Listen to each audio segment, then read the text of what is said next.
My name is Alec, and I'm going to be talking about the ancient Egyptian pyramids. The Egyptians were very adamant about the afterlife, which is why they put so much effort into preparing themselves for it. Death was not seen as the last stage of life, rather a period when they were waiting to kind of be revived. And most people nowadays, when they think of death, they feel like that's your last stage on earth, but the Egyptians had the mindset that once you were dead, you were just waiting to be reborn, kind of. During this transition time between death and life, they needed a number of objects to prepare themselves for the afterlife, because obviously once you're dead you can acquire new things.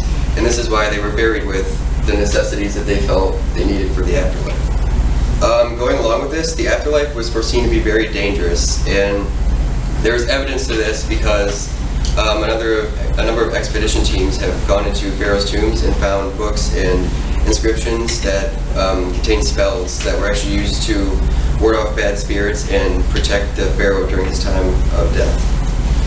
Obviously there's a significant emphasis on the pharaoh's afterlife with the pyramids, and this was because during this time, the more money you had and the higher up you were in kind of like the food chain, the more prestigious your burial would be. To go along with this, you would get better materials to be buried with as well. So where someone who was lower down in society might only receive the necessities they needed in the afterlife, the pharaoh would get these along with gold and a number of other objects as well. The reasoning behind the pyramids: the pharaoh believed that the body needed to be preserved against violence, hunger, and decay, and in order to do this, they were mummified. And this was a process that removed all the organs from the system, and it drained the fluids as well. And the picture there shows the typical vases that were used to keep the organs, and these would be stored with the pharaoh once he was buried. The shape of the pyramid represents stability and deathlessness, and it was actually meant to represent a specific point from the sky that is falling down to earth, kind of like from here down to the earth.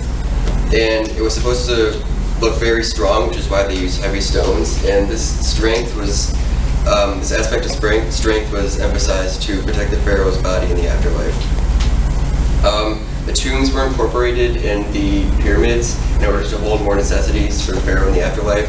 Like I said before, the pharaoh was like the top dog in the civilization at this time, so not only would he receive afterlife necessities, but he would receive a number of luxury items as well. Who built the pyramids? There are a number of misconceptions with regards to who built the pyramids. A lot of people think that slaves built them, which is a good theory because when you think about it, who would willingly volunteer to carry a 5-ton block 300 feet in the air?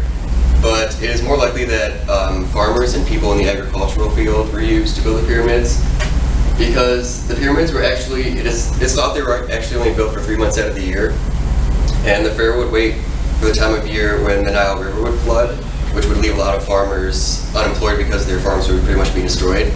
And during this time frame, these people, instead of getting a different job, they would work on the pyramids. They would still get paid and everything, but they would work on the pyramids, and it was very highly respected to work on the pyramids because these were kind of like a staple to the ancient Egyptian afterlife. During this era, initially, like in the beginning of the Egyptian civilization, they primarily built with clay, and this was because whenever the Nile River would flood, it would produce a lot of clay, so it was very easily accessible. Later on, they used a lot of stone because it was much more sturdy. And for the pyramids, the perimeter of the pyramid is built with limestone blocks, and this is apparent because we can see them. But the inner core is kind of, we're not really sure what they're made of because we wouldn't be able to get there without taking the pyramids apart. It can be hypothesized that because stone is much more sturdy than clay, that stone is used throughout the production process, but some historians aren't sure whether or not smaller stones were used in the inner core and then they used the limestone blocks on top, or if they used these large blocks throughout the entire process. I think that they probably just used the bigger blocks throughout the process because they're much more sturdy and it's harder to stack and balance the stones if they're in different shapes and sizes. Everyone's heard of the pyramids, but not everyone knows that they were initially a failure. The first pharaoh to try to build a pyramid was Sneferu, and the first pyramid he tried to build was actually a step pyramid. It was at Medum, that's where it was located. Unfortunately, the limestone blocks began to slip in this pyramid, and because of this, the base became very unstable, and it became so unstable they had to stop the construction process of it. The second pyramid he tried to build was just your old-fashioned prism-shaped pyramid. When they were building this, unfortunately, the corners of the pyramid were built on unstable ground, so they kind of had to change the angle of incline, as you can see, going up because the base wasn't very sturdy. They finished constructing this pyramid, but Sneferu was not buried in it because he wanted to have a better looking pyramid. So he tried a third time to build a pyramid, and he was successful in this one. This is the first known successful pyramid to man. It's named the Red Pyramid because they used predominantly red limestone blocks during its construction. And this pyramid was actually very important to future pyramids because not only did it prove that they could actually build a pyramid, which was in question at certain times, but it showed the proper angle of incline they needed along with what type of blocks they should use. How are the pyramids built? No one really knows 100% for sure how they were built, but there are a number of theories that go along with this. They most likely use some sort of ramp system. So, as you can see on the picture, they would build like a long ramp down to the bottom of the pyramid, and at the bottom of the ramp they would have the block located. And to the block they would tie a rope and have the rope go over top of the pyramid to the other side where there would be some sort of like crate.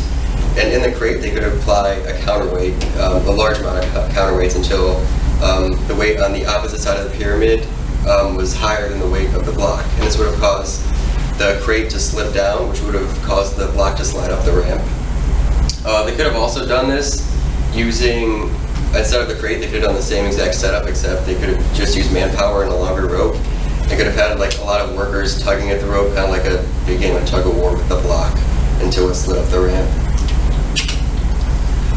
Common misconceptions about the pyramids. One is that they were built by aliens. This is kind of thought of because the Pyramid of Giza was like the tallest man-made structure for thousands of years, so a lot of people thought that there's no way that a civilization with such little technology could produce this kind of structure. But unfortunately, they weren't built by the aliens. I think that would be cool if they were. But every website and source I used that talked about misconceptions said they weren't built by the aliens. I talked about this before, but slaves were not used in the construction. This is probably the most misinterpreted fact about the pyramids, is that slaves were used. It was most likely that farmers were used in the construction. And lastly is that the Pharaoh's tomb is cursed. This started when King Tut's tomb was found, and initially a few of the men on the exploration team died shortly after, so they thought his tomb must be cursed, but actually only 8 out of the 58 people in the exploration team died within like a dozen years, and they were mostly of natural causes. So the tomb is not cursed. And that's it.